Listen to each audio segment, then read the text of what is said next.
Bismillahirrahmanirrahim. Assalamualaikum warahmatullahi wabarakatuh. Baiklah adik-adik, gimana kabarnya hari ini? Semoga semuanya sehat ya, dan bisa menerima pelajaran untuk hari ini. Nah, sekarang kita masih menggunakan pembelajaran jarak jauh untuk materi pertemuan yang kedua ya. Karena pertemuan yang pertama kemarin adalah sifat-sifat bilangan pangkat bulat positif. Nah, sekarang masuk pada bentuk akar. Nah, untuk pembahasan pertama adalah hubungan bilangan berpangkat pecahan dan bilangan bentuk akar. Coba perhatikan bentuk umumnya. Di sini ada beberapa bentuk umum. Bukan beberapa ya, hanya 2 poin. Di sini untuk yang pertama, coba perhatikan bentuk umum. Untuk yang pertama, akar N terhadap A sama dengan A pangkat 1 per N. Nanti untuk bentuk yang seperti ini bisa kita menggunakan cara yang ini. Kita rubah, jika ada soalnya bentuk seperti ini, bisa kita rubah bentuk soalnya seperti ini untuk yang kedua. Jadi mana yang lebih gampang untuk menurut kalian? Dan atau akar N terhadap A pangkat N sama dengan A pangkat N bagi N. Nah, kalau bentuk yang ini juga bisa kita rubah bentuk yang ini. Kalau ada soal yang seperti ini. Nah, untuk A-nya ini adalah bilangan basisnya, kemudian pangkat M-nya ini menjadi pembilang, kemudian yang akar N ini menjadi penyebut. Untuk A lebih dari sama dengan 0. Nah, coba perhatikan contoh soalnya. Untuk soal yang pertama, akar 4. Kalau akar 4 kan gampang ya. Ini bentuknya bisa menyelesaikan seperti pemfaktoran. Nah, kalau akar 4 kan otomatis 2 kali 2. Atau untuk menghilangkan nilai akarnya berarti 2 kali 2. Jadi posisinya hasilnya adalah 2. Kemudian soal yang kedua. Kalau soal yang kedua, dia mengarah ini. Rumus yang ini. Nah, ini kan ada akarnya ya. Ada akar N, sementara di sini nggak ada. Nah, kalau dia tidak tertulis di sini berarti angkanya 2 dia. Kalau untuk angka 2 tidak perlu ditulis di sini, terkecuali angkanya 3, 4 dan seterusnya. Pasti dia tulis di sini. Kalau angka 2 nggak perlu, otomatis dia yang pastinya dia di sini 2, akar 2. Jadi akar 5 pangkat 4. Kalau bentuknya seperti ini bisa rubah kayak ini, biar lebih gampang untuk menyelesainya. Jadi A pangkat 1 per N. Di sini jadinya 5 pangkat 4 per 2 atau dibagi dengan 2. Nah, kalau bentuknya seperti ini bisa langsung dibagiin saja, Pak. Pangkatnya 4 dibagi 2 kan 2. Jadi 5 pangkat 2. Nah, kalau 5 pangkat 2 berapa? Ya otomatis 5 kali 5 25, hasilnya 25. Kemudian soal yang ketiga, sebenarnya sama, cuman cara-caranya ini yang berbeda. Nah, kalau bentuk soalnya seperti ini, 32 pangkat 1 per 5. Nah, kalau angkanya besar atau gede seperti ini, kita jabarkan dulu atau pemfaktoran. Bisa juga pemfaktoran ya, cara pemfaktorannya. Berapa kali berapa menghasilkan 32? 5 pangkat 2, karena 2 kali 2 sampai 5 kali itu hasilnya 32. Jadi 5 pangkat 2 dipangkatkan lagi 1 per 5, karena saat ini dari soalnya ini 1 per 5. Nah, kalau sudah bentuknya seperti ini coret aja hasil angka yang sama. Coba lihat angka yang sama. Kalau angka yang sama kan ini 5 kan, 5 ini sama yang ini, jadi bukan dicoret. Istilahnya kayak dibagi kan, 5 bagi 5 juga kan 1. Jadi ini 1. Nah, 1 bagi 1 kan tetap 1 hasilnya. Jadi sisanya 2 pangkat 1. Kalau 2 pangkat 1 sama dengan 2 kan? Oke, gak ada kendala ya. Nah, kita lanjut. Sekarang masuk pada operasi aljabar bentuk akar. Kalau operasi aljabar bentuk akar ada 4 poin: penjumlahan, pengurangan, perkalian dengan pembagian. Nah, untuk poin pertama penjumlahan, kita akan bahas dulu penjumlahan. Kalau penjumlahan di sini rumusnya A akar B ditambah C akar B sama dengan dalam kurung A tambah C akar B. Jadi kalau penjumlahan itu akarnya ini harus sama nilainya atau angkanya harus sama dia.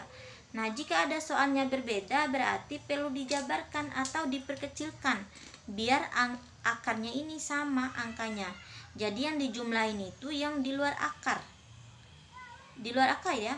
Kalau sudah sama, akarnya sama, berarti nggak perlu dijumlahin dia. Yang dijumlahin itu adalah yang posisinya di luar akar ini. Berarti A dengan C ini yang dijumlahin karena akarnya sudah sama. Jadi nilainya tidak bisa dirubah.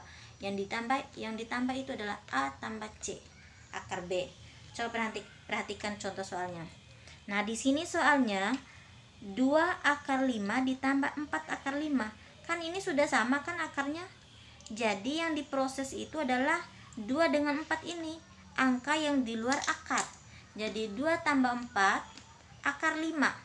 Kalau akar ini nggak boleh dijumlahin ya, karena memang aturannya penjumlahan bentuk akar itu untuk akarnya sama nggak boleh dijumlahin. Istilahnya kayak diwakili dia.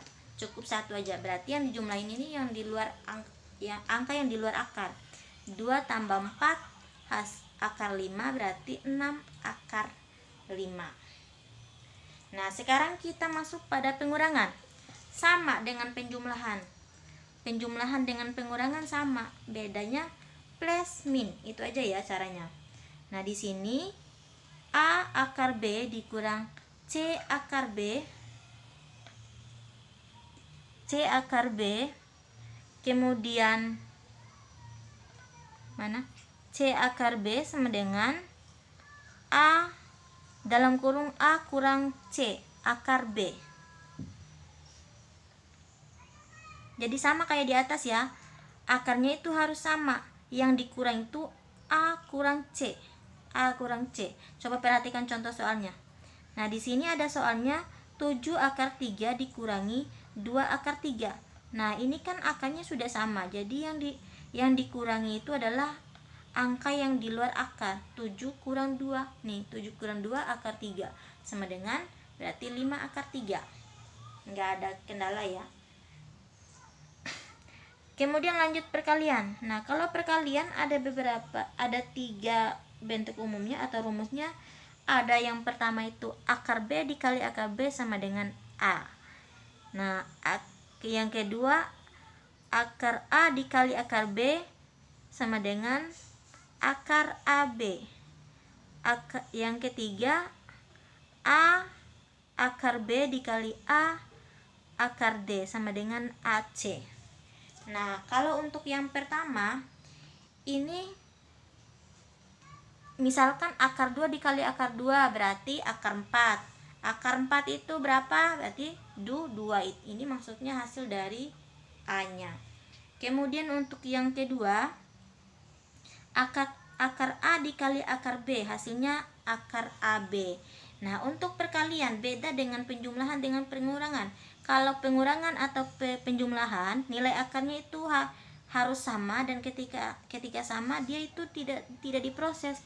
Tapi kalau perkalian dia mau beda atau sama tetap dikali langsung untuk akarnya. Ini perbedaan antara perkalian dengan penjumlahan. Nah, selanjutnya A akar B dikali C akar D hasilnya AC. Nah, untuk yang ini kenapa di sini hasilnya tidak punya akar? Nanti untuk hasil ini bisa langsung dikali dengan yang angka di luar dengan yang akarnya. Nah, untuk hasil akarnya nanti bisa disederhanakan atau menghilangkan nilai akarnya. Nah, coba masuk contoh soal. Nah, ada soal yang pertama, akar 2 dikali akar 2 akar 4. Akar dari 4 kan 2. Ini adalah contoh soal yang pertama dengan bentuk rumus yang pertama. Kemudian yang kedua, kalau bentuk soal yang kedua dia menggunakan rumus yang ketiga ini. Nih, 5 akar 3 dikali 5 akar 6. Nah, ini 5 dengan 2 langsung dikali. Kemudian akar 3 dengan akar 6 langsung dikali akarnya. 5 kali 2 10. Pokoknya yang di luar angka itu pasangannya yang di luar akar. Kemudian yang akar itu pasangannya sama akar dikalikannya. Enggak boleh yang angka di luar sama akar itu dikalikan, karena istilahnya kayak dia harus sama pasangannya, yang angka di luar sama angka di luar, yang akar sama akarnya. Berarti 5 kali 2 10, 3 kali akar 3 kali akar 6 hasilnya 18, jadi 10 akar 18. Nah, ini kan bisa disederhanakan lagi untuk akar 18-nya. Kan akar 18 itu adalah 9 kali 2, akar 9 kali 2. Nah, 10 kali akar 9 kali akar 2. Nah, akar 9 bisa disederhanakan lagi nggak? Bisa. Kan 9 kan 3 kali 3 kan? Makanya akar dari 9 itu 3. Jadi 3 di sini. Jadinya 10. Kalau 2 bisa nggak? Oh, nggak bisa, sulit itu, nggak bisa disederhanakan lagi. Makanya dia masih menggunakan akar untuk 2. Jadi 10 kali 3 hasilnya 30 akar 2 ini. Jelas ya? Nah, sekarang masuk pada pembagian. Nah, pembagian rumusnya A akar B dibagi dengan C akar D sama dengan A per C akar B per D. Nah, contoh soal misalkan nih, ini nggak ada angka di depan ya. Nanti tidak selamanya soal itu menggunakan seperti ini juga, ada yang menggunakan ini juga. Kalau ada soalnya akar 10 dibagi akar 2 sama dengan, tinggal dibagiin aja, akar 10 bagi akar 5, akar 10 dibagi akar 2, ya hasilnya akar 5. Jadi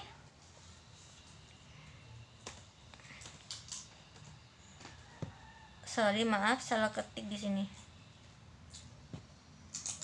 Akar 10 dibagi akar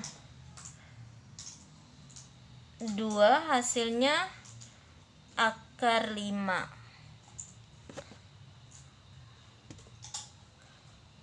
Nah, untuk latihan soalnya nanti kita lanjut di classroomnya ya, untuk latihan soal. Jika ada masalah, jika ada yang sulit, bisa langsung japri ke ibu. Ingat ya, akar 10 dia bagi akar 2 hasilnya akar 5. Kalau akar 5 itu tidak bisa disederhanakan lagi, berarti cukup di sini. Nanti kalau ada soalnya yang bisa disederhanakan lagi, silakan disederhanakan lagi. Oke, sekian. Terima kasih. Selamat belajar. Wassalamualaikum warahmatullahi wabarakatuh.